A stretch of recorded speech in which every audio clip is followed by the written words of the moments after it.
Hello friends, Tina's kitchen and रेसिपीजमध्ये तुमचं स्वागत आहे।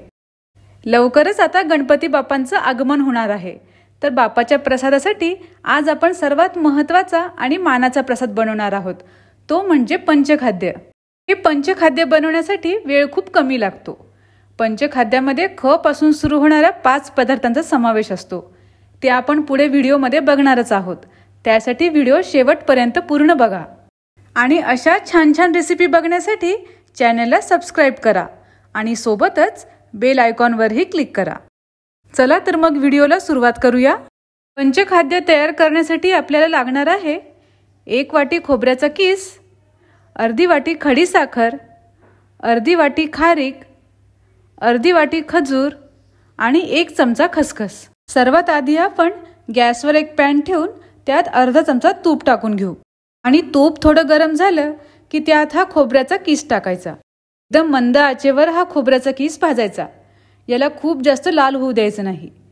हलकासा सोनेरी रंग येईपर्यंत हे आपण परतून घेऊ।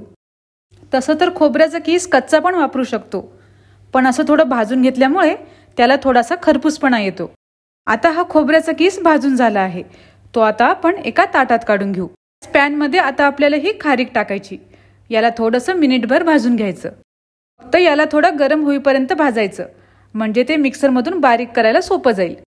खारीक ऐवजी तुमच्याकडे जर खारीक पावडर असेल तरी सुद्धा चालेल। खारीक आता हलकीशी गरम झाली आहे। आता ही खारीक आपण एका छोट्या डिश मध्ये काढून घेऊ आणि आता ही खसखस पण आपल्याला थोडीशी भाजून घ्यायची आहे, म्हणजे फक्त याचा कच्चा वास निघेल इतपत याला भाजायचं आहे। आणि भाजून झालं की या खारीक काढलेल्या डिश मध्ये ही खसखस आपण काढून घेऊयात।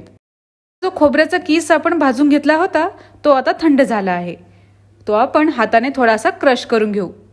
हा छान असा खरपूस भाजल्यामुळे इझिली असा क्रश होतोय। अशा प्रकारे थोडं याला हलक्या हाताने क्रश करून घ्यायचंय। तर ही खारीक आणि खसखस आता थंड झाली आहे, तर आता आपण ही दोन्ही जिन्नस एका मिक्सरच्या जारमध्ये टाकून घेऊ आणि सोबतच ही खडीसाखर पण यात टाकायची आहे। मिक्सरला हे थोडं जाडसर असं वाटून घ्यायचं आहे। आता या खोबऱ्यामध्ये हे वाटलेलं मिश्रण टाकायचं। आता याच मिक्सरच्या जारमध्ये हे खजूर सुद्धा थोडे जाडसर असे फिरवून घ्यायचे। त्याच मिश्रणात आता हे खजूर सुद्धा टाकून घ्यायचे। खूप जास्त बारीक याला करायचं नाही, असंच थोडं जाडसर वाटून घ्यायचं। आता हे सर्व मिश्रण आपल्याला व्यवस्थितपणे मिक्स करून घ्यायचं आहे। या पंचखाद्याला आयुर्वेदिक असं महत्त्व सुद्धा आहे, कारण आपल्या शरीरासाठी ते बलवर्धक आहे आणि बाप्पाच्या पहिल्या आरतीनंतर हा प्रसाद हमखास वाटला जातो। पंचखाद्याचे हे 5ही पदार्थ चांगले एकजीव करून घ्यायचे आहे। तुम्ही यात खजूर न टाकता खवा पण टाकू शकता, पण मग ते जास्त दिवस टिकत नाही, म्हणून मी इथे खजूर वापरला आहे। त्याला थोडी आणखी चव चांगली येण्यासाठी मी इथे थोडी वेलची पावडर टाकणार आहे।